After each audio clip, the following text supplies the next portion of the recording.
Hello friends, आप सभी का स्वागत है हमारे स्कॉलर स्टेप्स चैनल पे। Let's go. मैथमेटिक्स क्या है? Define mathematics and explain it's nature and scope. इसका नेचर, इसकी प्रकृति कैसी है, इसका स्कोप क्या है, इसका दायरा क्या है। अब मैथमेटिक्स के नाम से डरना नहीं है, पहले इसका डेफिनेशन सुनना है, आंसर लिखना है। डरना तो बिल्कुल नहीं है। Mathematics is the study of numbers, quantities, shapes, structures and patterns using logical reasoning and deduction. मतलब कि मैथमेटिक्स क्या है?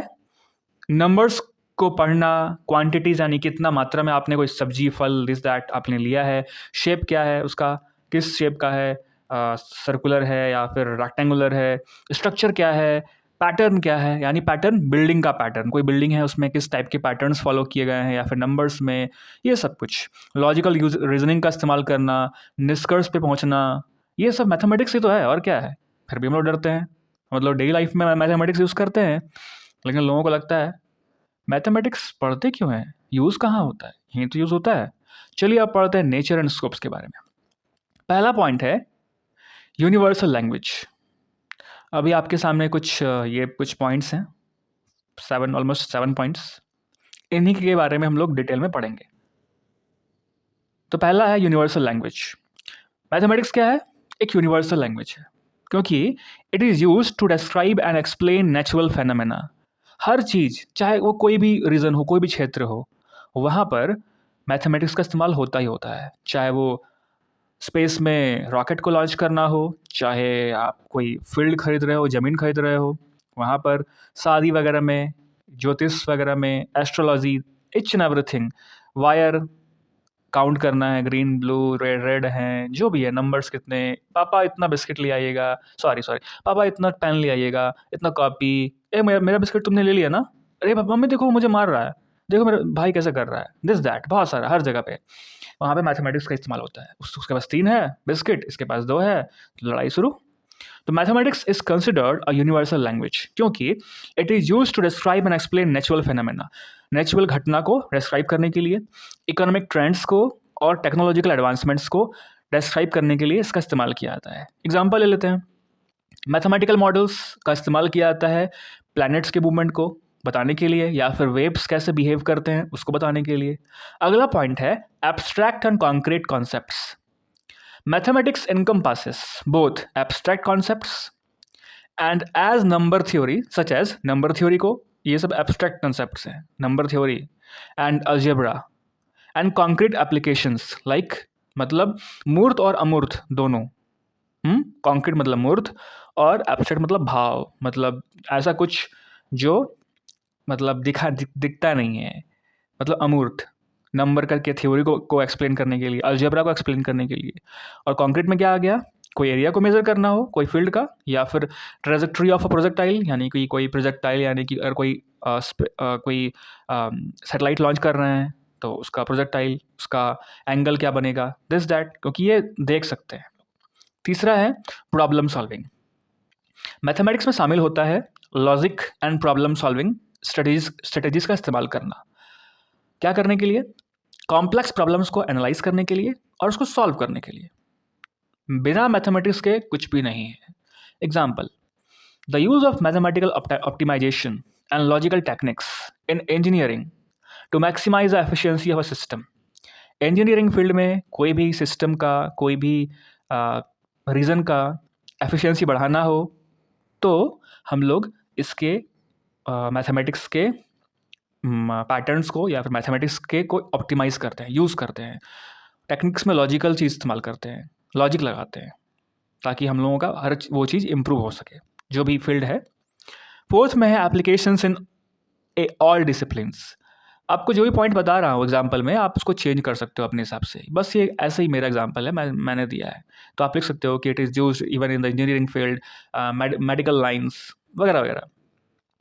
फोर्थ नंबर है एप्लीकेशंस इन ऑल डिसिप्लिन्स। चाहे कोई भी डिसिप्लिन हो, डिसिप्लिन मतलब सब्जेक्ट, यहाँ पे अनुशासन की बात नहीं हो रही है। आपको पता है, आप बीएड के स्टूडेंट हो, डिसिप्लिन यहाँ पर सब्जेक्ट के बारे में बात हो रहा है।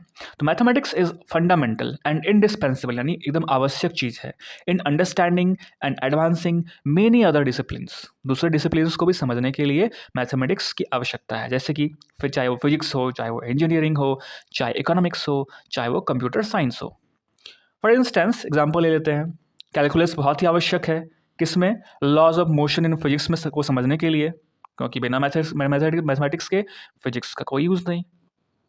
फिजिक्स कैसे पढ़ोगे आप? डिफरेंशिएशन, इंटीग्रेशन, कैलकुलस, ये सब का इस्तेमाल हो रहा है ना फिजिक्स में। फिर केमिकल रिएक्शंस में भी केमिकल कॉम्बिनेशन करने के लिए, चाहे वो कोई भी रिएक्शन हो वगैरह वगैरह। फिफ्थ पॉइंट है डाइवर्स ब्रांचेस। मैथमेटिक्स का बहुत लंबा चौड़ा ब्रांच है, वेरियस ब्रांचेस है, including arithmetic, algebra, geometry, calculus, statistics, probability. कितना बताऊं आपको। Etch with its own set of concepts and applications. खुद का कुछ, हर एक का कोई खुद का कॉन्सेप्ट है, खुद का एप्लीकेशंस है। एग्जाम्पल ले लेते हैं, स्टैटिस्टिक्स इज एसेंशियल, बहुत आवश्यक होता है स्टैटिस्टिक्स। किस में? एनालाइज करने में, डाटा को एनालाइज करने में। क्या बनाने के लिए? For making inform decisions in various fields. बहुत सारी फील्ड है। अब क्या है, स्टैटिस्टिक्स का इस्तेमाल होता है कि कोई भी डाटा को, यानी कोई फ्लड आ गया है कोई एरिया में, या फिर कितना सेलिंग हुआ, चाहे वो कितना क्या पैटर्न फॉलो कर रहा है, तो बहुत सारे ग्राफ के द्वारा इसमें हम लोग इस्तेमाल करते हैं उसके रेंज को बताने के लिए। मीन, मीडियन, मॉड आपने पढ़ा होगा। सिक्स्थ में है इंटर डिसिप्लिनरी कनेक्शन, यानी कि इसके बारे में हम लोग पहले ही बात कर चुके हैं 2-3 पॉइंट पहले। यानी कि जो मैथमेटिक्स है इसका कनेक्शन कोई भी लैंग्वेज हो, कोई भी सब्जेक्ट हो, चाहे वो सोशल स्टडीज़ हो, उसमें हम लोगों को डेट के बारे में पढ़ना है कि कोई खास पीरियड में, कोई खास डेट में क्या हुआ था, मतलब कोई मंडे, ट्यूसडे, दिस दैट वगैरह वगैरह। बायोलॉजी में उसका रिलेशन है, लिंग्विस्टिक्स में रिलेशन है, म्यूज़िक में के नोट्स में रिलेशन है। फॉर इंस्टेंस फ्रैक्टल क्या होता है? एक तरह का पैटर्न होता है। फ्रैक्टल ज्योमेट्री इज यूज्ड, इस्तेमाल किया जाता है to model the complexities of natural objects के कॉम्प्लेक्सिटीज को बताने के लिए, जैसे कि coastlines and cloud formations, also in galaxy formation. तो गैलेक्सी फॉर्मेशन में भी चाहे, मतलब पूरा जो भी आप सब्जेक्ट का नाम लो, कोई भी फील्ड का नाम लो, बिना मैथमेटिक्स के वो कंप्लीट नहीं हो सकता। 7वां पॉइंट है प्रॉब्लम एब्स्ट्रैक्शन और सेग्रीगेशन, यानी अलग करना प्रॉब्लम को। One of the unique aspects of mathematics, मतलब एक इसका बिंदु है, छवि है, is the ability to abstract, यानी कि इसका क्षमता होता है कि सेग्रीगेट कर पाता है रियल वर्ल्ड प्रॉब्लम्स को इन मैथमेटिकल मॉडल्स। यानी कि आपको कोई एकदम भाषा में कोई लैंग्वेज का इस्तेमाल करके बताया गया है, या फिर आपने कुछ कहीं पे देखा, तो आप उसको मैथमेटिकल पैटर्न में या फिर मैथमेटिक्स के हिसाब से ड्रॉ कर सकते हो और उसको सॉल्व कर सकते हो। पेपर पे वर्क करना आसान होता है, उसको पेपर पे आप शो कर सकते हो। अलाउइंग कॉम्प्लेक्स प्रॉब्लम्स, क्योंकि आप कॉम्प्लेक्स प्रॉब्लम्स को एनालाइज कर पाते हो by using mathematical tools and techniques. अब आते हैं लास्ट में conclusion. The nature and scope of mathematics are wide ranging, मतलब बहुत वृहत है। From fundamental concepts to complex applications, मतलब छोटे से छोटे चीज़ को लेते हुए बड़े से बड़े क्षेत्र में इसका इस्तेमाल होता है। Making it an essential and versatile discipline across many fields, मतलब एकदम एसेंशियल भी है और वर्साटाइल है। यानी कि वर्साटाइल बोले तो वर्साटाइल, जैसे कि कोई क्रिकेटर हो गया, कौन क्रिकेटर?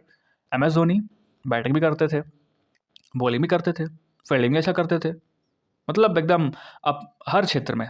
तो वैसा ही मैथमेटिक्स एक वर्साटाइल डिसिप्लिन है, सब्जेक्ट है अक्रॉस मेनी फील्ड्स, मतलब चाहे कोई भी सब्जेक्ट हो, इस फील्ड से दूसरे छोर तक of study and daily life. यहाँ तक कि स्टडी में तो इस्तेमाल होता ही है, डेली लाइफ में भी इस्तेमाल होता है। यहाँ से स्टार्ट होता है हिंदी। आई होप कि आप पहले वाले इसको अच्छे से समझ पाए होंगे। अब हम लोग इसको डिस्क्राइब तो नहीं करेंगे, बस मैं स्क्रॉल कर देता हूँ और आप अपने नोट्स को लिख लेना।